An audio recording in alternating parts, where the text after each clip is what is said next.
If you want to change the world, start off by making your bed. If you make your bed every morning, you will have accomplished the first task of the day. It will give you a small sense of pride, and it will encourage you to do another task, and another, and another. And by the end of the day, that one task completed will have turned into many tasks completed. Making your bed will also reinforce the fact that the little things in life matter. If you can't do the little things right, you'll never be able to do the big things right. And if by chance you have a miserable day, you will come home to a bed that is made, that you made.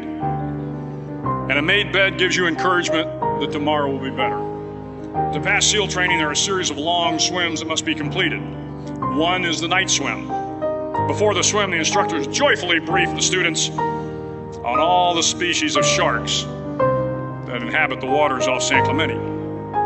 They assure you, however, that no student has ever been eaten by a shark, at least not that they can remember.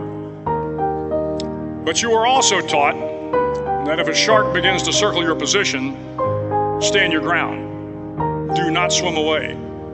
Do not act afraid. And if the shark, hungry for a midnight snack, darts towards you, then summons up all your strength and punch him in the snout, and he will turn and swim away. There are a lot of sharks in the world. If you hope to complete the swim, you will have to deal with them. So if you want to change the world, don't back down from the sharks.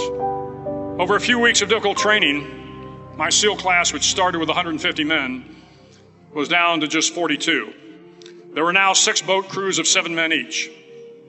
I was in the boat with the tall guys, but the best boat crew we had was made up of the little guys, the Munchkin crew, we called them. No one was over 5'5". The Munchkin boat crew had 1 American Indian, 1 African American, 1 Polish American, 1 Greek American, 1 Italian American, and 2 tough kids from the Midwest. They out-paddled, outran, and outswam all the other boat crews. The big men in the other boat crews would always make good-natured fun of the tiny little flippers the Munchkins put on their tiny little feet prior to every swim. But somehow these little guys from every corner of the nation and the world always had the last laugh, swimming faster than everyone and reaching the shore long before the rest of us. SEAL training was a great equalizer. Nothing mattered but your will to succeed, not your color, not your ethnic background, not your education, not your social status. If you want to change the world, measure a person by the size of their heart, not by the size of their flippers. The 9th week of training is referred to as Hell Week.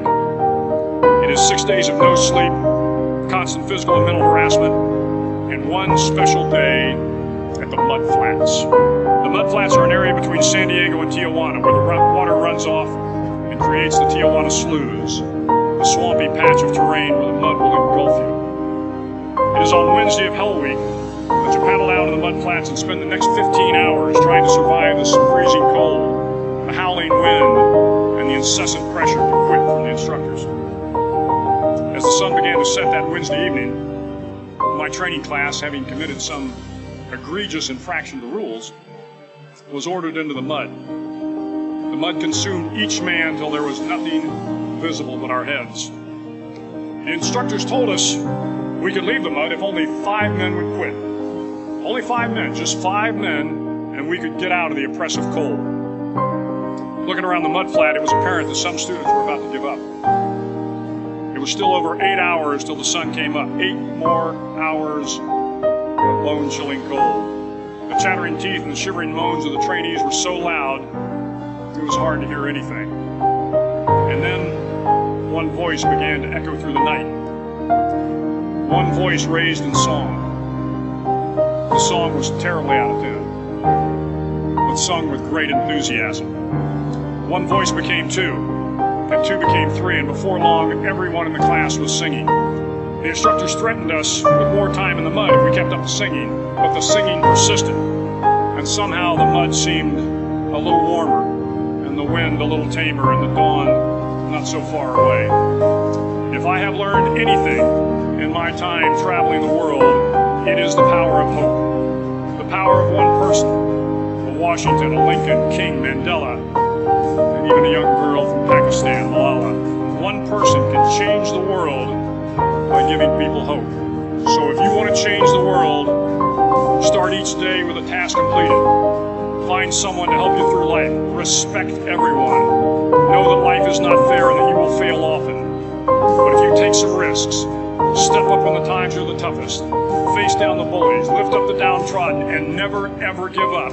If you do these things, the next generation and the generations that follow will live in a world far better than the one we have today. And what started here will indeed have changed the world for the better.